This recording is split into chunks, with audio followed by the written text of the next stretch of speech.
morning, friends. I am Dhruv, and you are watching my channel Learn with Dhruv. आप सबसे request है कि अगर वीडियो पसंद आती है तो प्लीज़ लाइक करें, सब्सक्राइब करें और अपने दोस्तों के साथ शेयर करें। ये सब कुछ फ्री है, इससे मुझे मोटिवेशन मिलती है और आपके दोस्तों को फ़ायदा पहुंचता है। So please do subscribe it. Thank you. Okay, कल हमने क्या पढ़ा था लास्ट क्लास में? Bank receipt voucher, DD receipt for 10,000 for ABC on so and so, demand draft so and so, demand draft, हाँ गूगल। ओके ठीक है, demand draft हमारा टॉपिक था। डिमांड ड्राफ्ट हमने पढ़ना था। ओके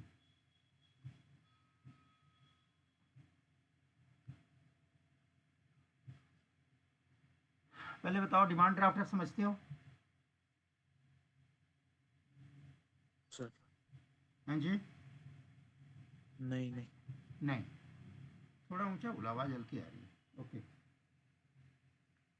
देखो क्या होता है आज भी कुछ गवर्नमेंट के ऑफिसेस ऐसे हैं जहाँ पर वो लोग ना पेमेंट जो है डीडी के रूप में लेते हैं।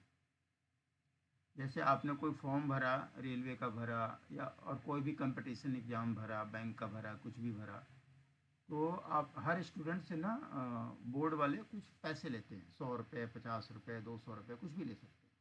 लेकिन वो कहते हैं कि भाई आप जो मुझे 100 रुपये देंगे वो डीडी के थ्रू देंगे। ठीक है, तो ये क्या होता है डीडी, आज इसको थोड़ा समझते हैं और इसका हमारे अकाउंट्स में क्या यूज है वो भी समझते हैं।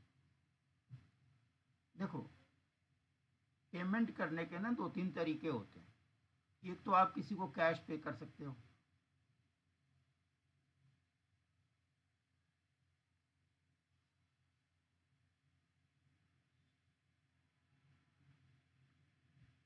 एक तो आप किसी को कैश पे कर सकते हो, आप किसी को चेक पे कर सकते हो, आप किसी को मनी ऑर्डर भेज सकते हो, आप किसी को डिमांड ड्राफ्ट दे सकते हो, आप किसी को, एक और होता है पे ऑर्डर, पे ऑर्डर बना के दे सकते हो। आवाज़ आ रही है आपको?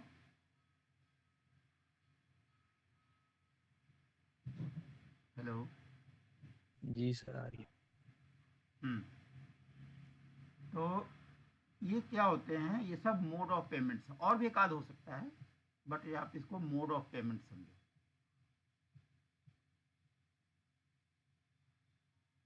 मोड ऑफ पेमेंट में क्या होता है, ये अलग अलग मोड ऑफ पेमेंट है, मतलब अलग अलग जरियों से आप पेमेंट कर सकते हो।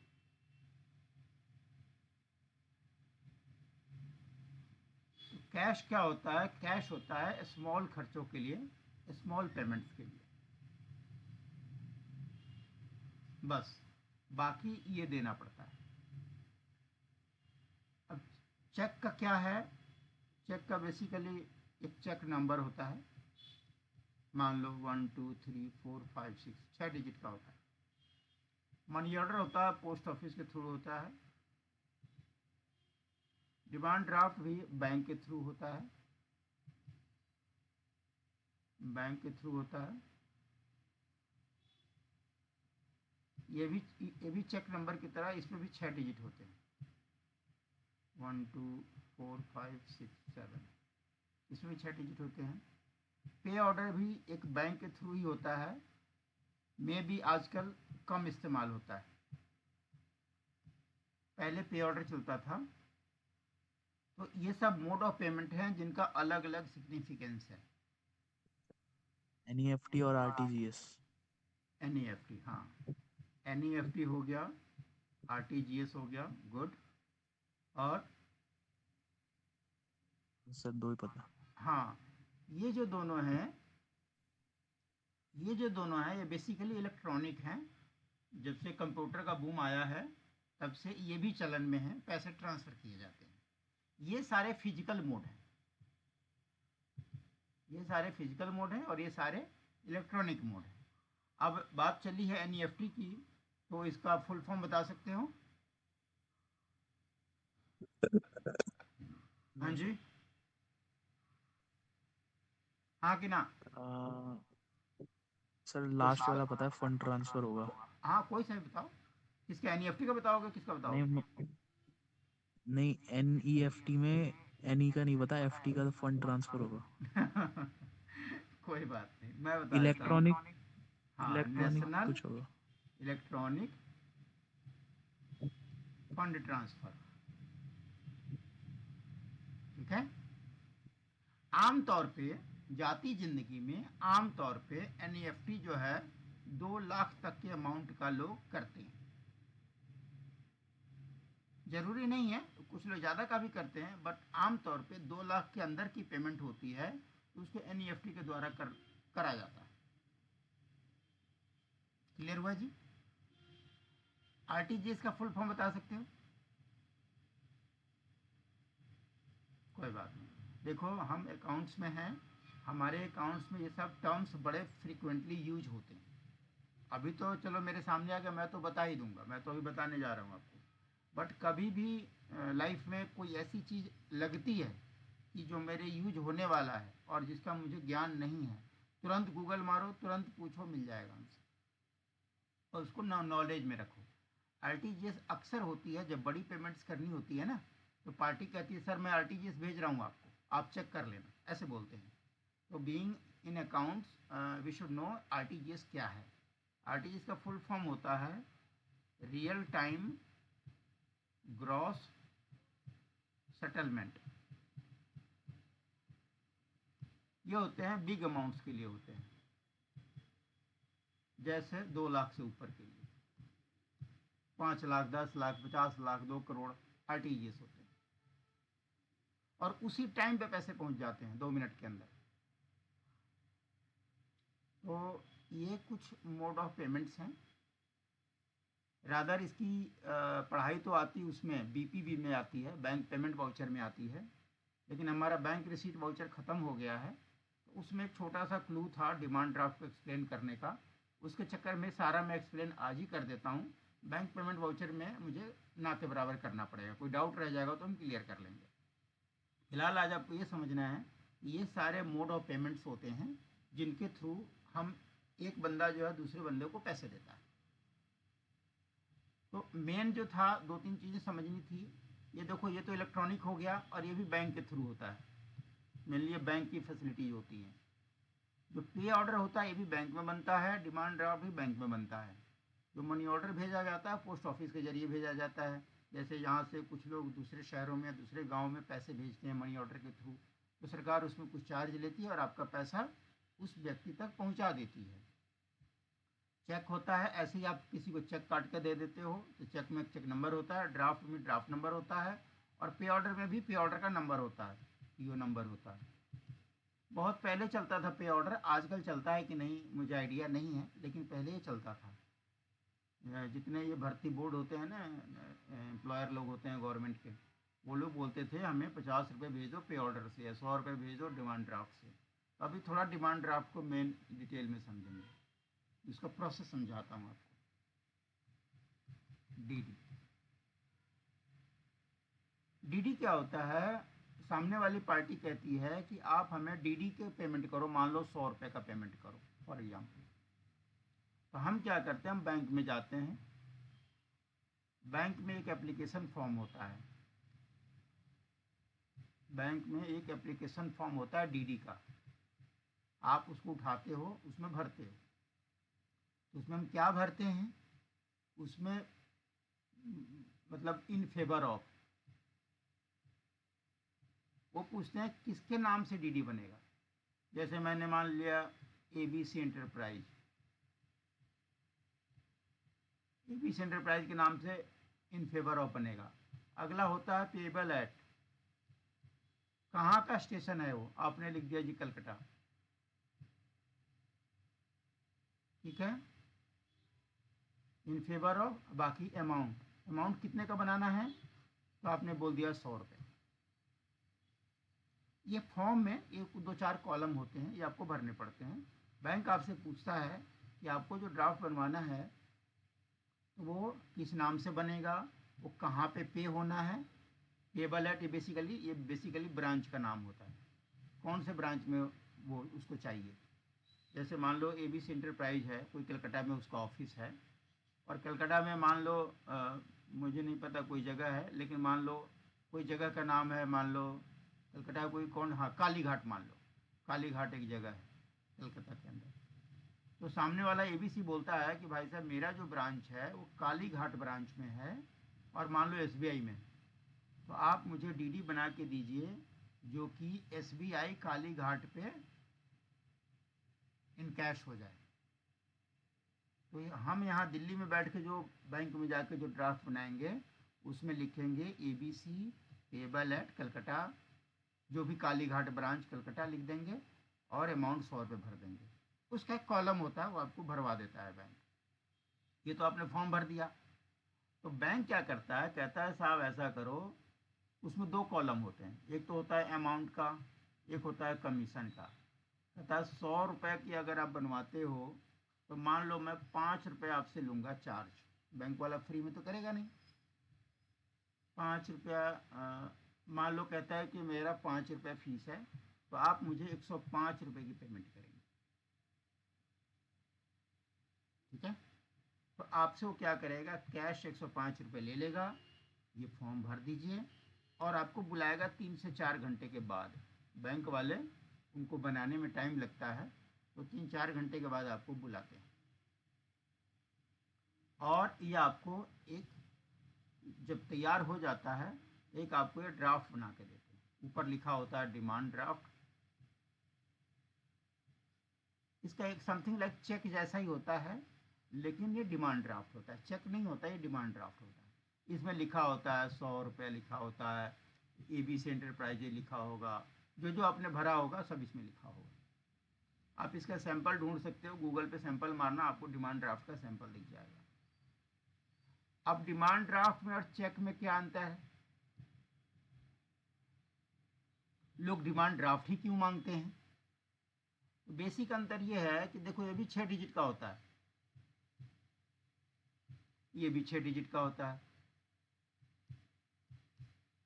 लेकिन आपका चेक बाउंस हो सकता है, डिमांड ड्राफ्ट बाउंस नहीं हो सकता। चेक बाउंस हो सकता है या रिटर्न हो सकता है, डिमांड ड्राफ्ट में no bouncing.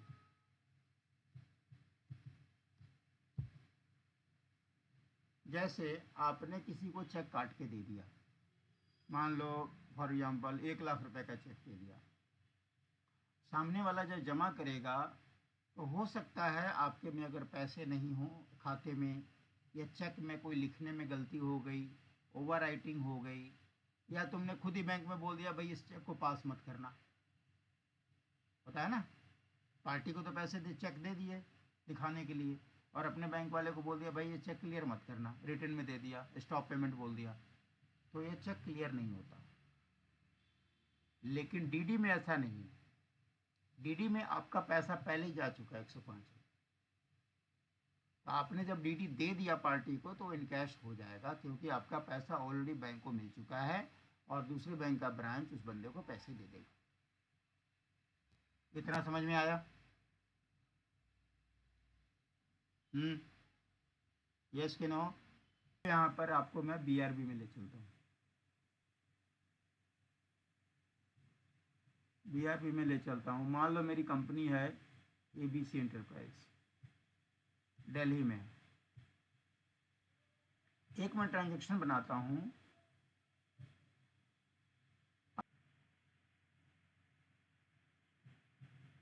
DD received for rupees 10,000 from messrs XYZ wide DD number 560215 against outstanding bills. मैंने लिखा DD received for rupees 10,000 from XYZ wide DD number so and so against outstanding bills. हमें XYZ ने पैसे दिए हैं draft के through, और DD number ये था, 10,000 रुपये दिए, उसके ऊपर पुराने बकाया थे, ठीक है। तो इसमें आप क्या लिखते हो? आप लिखते हो डेबिट, मान लो मेरा बैंक पीएनबी है, क्रेडिट XYZ, मान लो 10,000। क्या ये एंट्री सही है?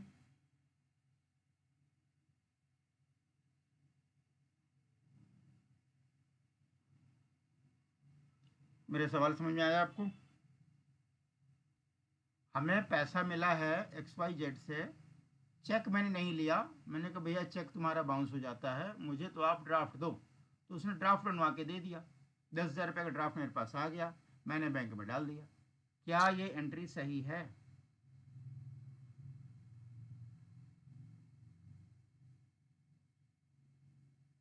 हाँ कि ना?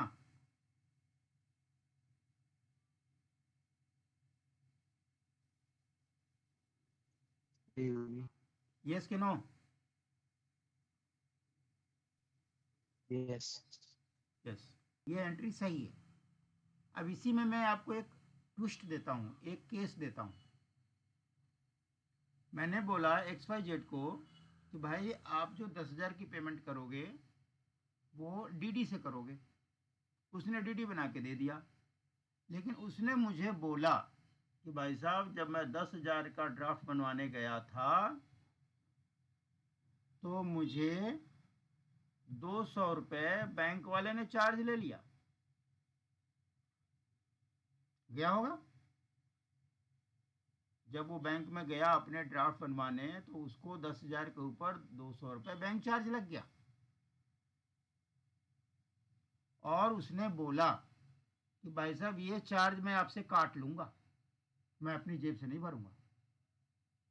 आपको ड्राफ्ट लेने का शौक है, हमें कोई दिक्कत नहीं है, हम आपको ड्राफ्ट बना के दे देंगे, लेकिन ड्राफ्ट बनाने में जो खर्चा लगेगा वो आप ही भरोगे, मैं नहीं भरूंगा। हो सकता है ऐसा? हो सकता है? हाँ कि ना, कुछ तो बोलो। जी सर। हो सकता है, ऐसा कभी कभी होता है, हो सकता है। तो उसने क्या किया, 10,000 का ड्राफ्ट नहीं दिया, उसने बोला मैं तो 9800 ही दूंगा आपको। तो उसने 9800 का ड्राफ्ट बना के दिया। कहा मैं 10,000 रुपये लेके गया था, मेरे 200 रुपये चार्ज में कट गया, 9800 का ड्राफ्ट बन गया, अब आपको 9800 का ड्राफ्ट में भेज रहा हूँ। अब बोलो एंट्री क्या बनेगी?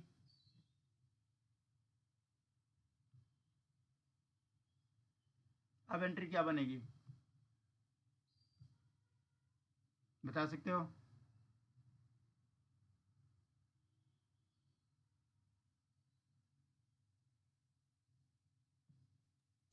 कोशिश नौ करो। हजार आठ सौ डेबिट डेबिट किसको करूं? पीएनबी को। कितना?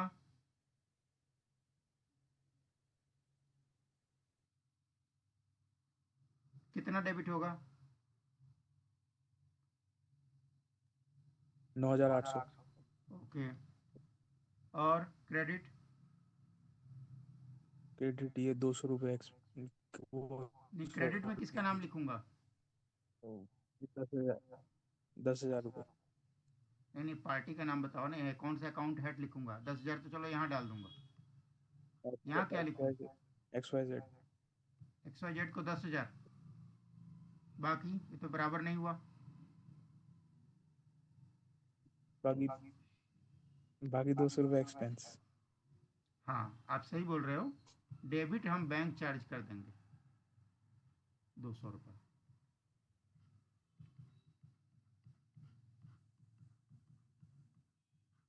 एक सिचुएशन मैंने आपको दिया कि अगर कोई पार्टी पैसे काट लेती है बैंक चार्ज के नाम पे, तो पार्टी को आप पूरा करोगे, अपने बैंक को कम करके बैंक चार्ज को बढ़ा दो। ये एंट्री समझ में आया? कुछ पार्टियां ऐसा भी कहती हैं कि भैया मैंने आपको 10,000 का ड्राफ्ट तो दे दिया, कोई बात नहीं, लेकिन जो 200 रुपये मेरे लगे हैं ना, आपके खाते को मैं डेबिट कर दूंगा। कुछ लोग ऐसा भी बोलते हैं, तो अपने खाते में वो 200 रुपये हमारे नाम पे चढ़ा देते हैं, कहते हैं 10,000 तो मैंने आपको दे दिया, कोई बात नहीं, आपको 10,000 की ज़रूरत थी, मैंने 10,000 भेज दिया, लेकिन जो 200 रुपये मेरे लगे हैं ये मैं आप ही से लूँगा, तो आपके खाते को मैं डेबिट कर दूंगा। ये हम लोग पढ़ेंगे बाद में, जेबी पढ़ेंगे, जेबी में पढ़ेंगे। ठीक है। तो अभी हमने सीखा कि अगर कोई पार्टी हमें ड्राफ्ट से पैसे देती है तो उसमें क्या क्या पॉसिबिलिटीज बनती हैं, हम एंट्री कैसे करते हैं। कोई पार्टी आपको डीडी दे सकती है, कोई चेक दे सकती है, कोई आपको पे ऑर्डर दे सकती है, कोई आपको एनईएफटी दे सकता है, कोई आपको आरटीजीएस दे सकता है। ज़्यादातर चलन में आजकल एनईएफटी है। चेक वेक का चलन बहुत कम हो गया, कम चलते आज भी हैं, बट ये कम चलते। इतना क्लियर हुआ? कोई डाउट तो नहीं? सर बोलो। देश के देश के बाहर किसी को पेमेंट करनी है तो कैसे करेंगे? हाँ, वो जो आपने बताया पेमेंट करनी है तो वो बीपीवी में आएगा, बैंक पेमेंट में आएगा। इसको अभी हमने पढ़ा नहीं है, अभी पढ़ेंगे तो उसमें सब एक्सप्लेन करूँगा। बैंक रिसीट वाउचर अभी हमारा चल रहा है। बैंक रिसीट वाउचर में एक नया टॉपिक आया था, ड्राफ्ट से पेमेंट रिसीव होता है तो क्या होगा, इसलिए मैंने आपको सारा एक्सप्लेन कर दिया। बीआरबी में बताओ, बीआरबी में कोई दिक्कत तो नहीं है? जब हम बीपीवी पढ़ेंगे, बैंक पेमेंट पढ़ेंगे, और जब मैं सारे ख़त्म कर दूंगा, बैंक पेमेंट वाउचर ख़त्म कर दूंगा, फिर आप मेरे से कोई भी क्वेश्चन पूछना, वो सब उसमें कवर हो जाएगा। क्लियर हुआ? अभी तक आपने पढ़ा cash receipt voucher, cash payment voucher, bank receipt voucher. इन तीनों में कोई डाउट है तो पूछो। नहीं ना? ठीक है। आज हम पढ़ेंगे बैंक पेमेंट वाउचर, क्या क्या सिचुएशंस होती है सब पढ़ेंगे। अच्छा, दूसरी